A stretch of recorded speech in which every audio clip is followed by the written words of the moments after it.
in 2007, the then Defense Secretary Gotabaya Rajapaksa stated that in a war against terrorists, anything is fair.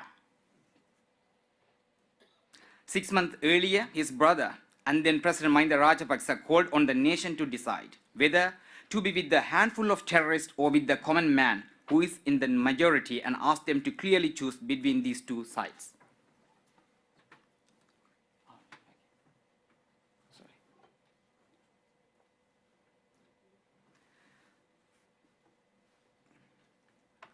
So while he do the stuff, I go with something.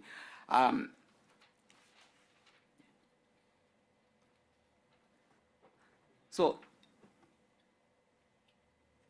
right. Thank you. Yeah. So then the army commander, so in January 2008, the then army commander of the Sri Lankan army and powerful minister in the current coalition government, Field Marshal Sarath Fonseka, said the treachery of the media was the only barrier hampering the army defeat of the LTT.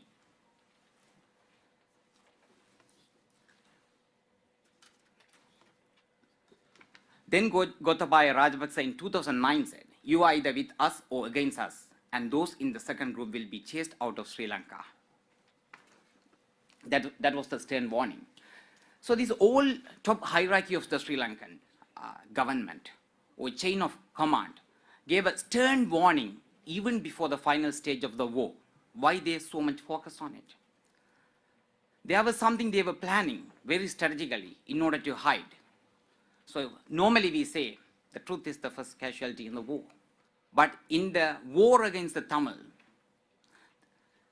the genocide against the Tamils, the Tamil journalists were one of the first casualties.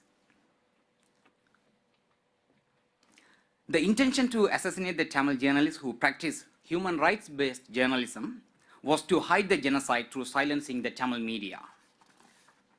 In war, the truth is the first casualty. In Tamil genocide, Tamil journalists were one of the first casualties. It has been widely recognized that in its effort to oppress critical and dissident views, the GOSL took aim at those who choose to side with the truth and expose human rights abuses. The GOSL primary target were Tamil journalists and media practitioners, followed by progressive singular journalists who challenged the execution of the war and exposed human rights violations, and lastly, independent international media.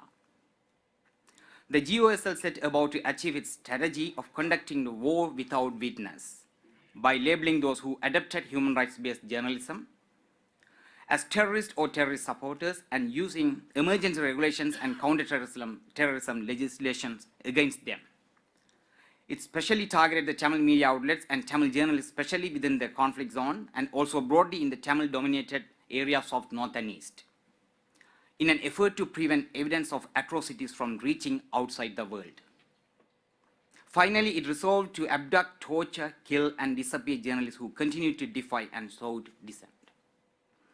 In the 6 years from May 2004 to January 2010, 44 journalists and media workers were either killed or disappeared in Sri Lanka. Among them, 37 were Tamils, 5 were Sinhalese, and 2 Muslims. In December 2007, Geneva-based Press Emblem campaign stated that Sri Lanka was the third most dangerous country in the world for journalists. Reporters Without Borders ranked Sri Lanka 162 out of 175 countries in its World Press Freedom Index. As a consequence of the unprecedented level of violence against media, many journalists were forced to flee the country. Over a period of 3 years, at least 55 journalists and press freedom activists from Sri Lanka went into exile. The vital role of the exiled journalists from Sri Lanka in instigating the island's accountability and justice process and sheds light on how exiled journalists have intervened to establish international pressure on issues surrounding human rights violations and mass atrocities. In this particular case, in my research, I focus on a particular media organization called Journalists for Democracy in Sri Lanka, JDS. So the war came to an end in May 2009, and JDS was formed July 2009. In August 25th, first 78-second video clip was revealed through Channel 4, which was actually given by Journalists for Democracy in Sri Lanka. This is an organization not just Tamils, predominantly Sinhalese. The members of Journalists for Democracy in Sri Lanka were able to use the foreign geographic spaces. They found themselves in an avenue to access political spaces they were denied while in Sri Lanka. Some were forced to do so while maintaining a low profile due to safety concern for their families back home, while others did so fearing for their own safety even in their newfound countries of exile. Despite these challenges, these exiled journalists were determined to continue their journalism and thus were critical in foiling with the Sri Lankan government war without witness strategy. Notably, it was such a exiled journalist played a crucial role in revealing the mass atrocity crimes evidences. JDS work on activities in exposing war crimes, countering Sri Lankan state propaganda, and pursuing Sri Lankan war criminals to date it continues. In addition, it also assists persecute fellow journalists, coordinate media activism and journalist contribution, as well as engages in advocacy work.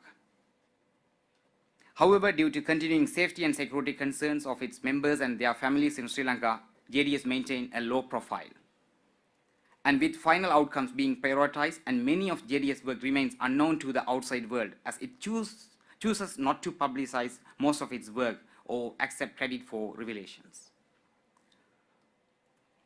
Some of the work that I can, through my research and interviews, my interaction with JDS members, some of the activities I could share with you. The first Channel 4 video clip, the 78-second video clip that reset the international community agenda, including the international media agenda vis-a-vis Sri Lanka. Even though JDS shared that video clip with many international stakeholders who were talking or taking part of the UN resolution recently, Journalists for Democracy in Sri Lanka shared with everyone, and they kept silence until JDS revealed through Channel 4. And then Dushyan already mentioned about Balachandran photo, which was also revealed by JDS. And Jagat Day's case, Jagat Day was one of the war criminal, also part of the chain of command in the Sri Lankan army. When he came, but one of his first missions was to identify the journalists, JDS members, and gathering information. Finally, JDS worked hard, and he was recalled by Sri Lankan foreign ministry because of the international pressure. He was in the edge of proving, even though he had this diplomatic impunity, he was in the edge of proving as a war criminal. And also already Francis mentioned in morning presentation about UN CAT, UN Committee Against Torture case, Cicero Mendes. JDS tried their best to support ITJP and Francis' work. And also Sri Lanka's killing field, UN 2011, and Sri Lanka's killing fields, war crimes unpunished, no fire zone in the killing fields of Sri Lanka. These all three videos clip, the three documentaries, which was the JDS 78 seconds video clip was the fundamental of these productions. And many, especially the Sri Lankan government, who claimed that those people wanted to seek asylum, therefore they fled the country. But fleeing the country, I think I don't need to read it, yes, it is already there. Yeah, fleeing the country is not simply running away from trouble as someone would like to interpret. So I think you could read, continue to, so because of the time concern, I don't want to go ahead with that.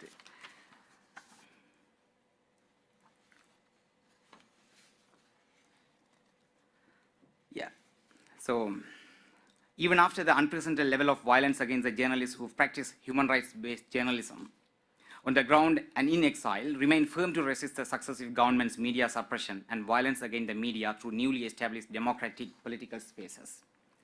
The fundamental rule for survival of any tyranny is the closure of the democratic political space. But the demand for justice and accountability can only survive as long as there is at least a limited democratic space. This mismatch between the mode of governance and the nature of the demand leave only two options open for journalists. One either backs down, disengage, and keep quiet, or finds a political space from where the fight for justice can be pushed forward. Many exiled journalists are basically those who have chosen the second option and fled their countries of origin, despite the legal and institutional constraints imposed upon them as refugees in host countries. Exiled journalists can find the political space necessary for them to act without fearing dire consequences. Therefore, fleeing the country is not simply running away from trouble, as someone would like to interpret, especially the Sri Lankan government. It is a way of challenging and changing the rule of engagement set by the tyrannical power. When the closure of the political space becomes the priority of the tyranny, finding an alternative space becomes a priority of the journalist.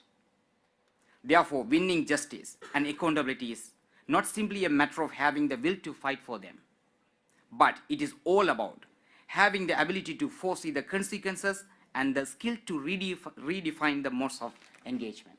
Thank you.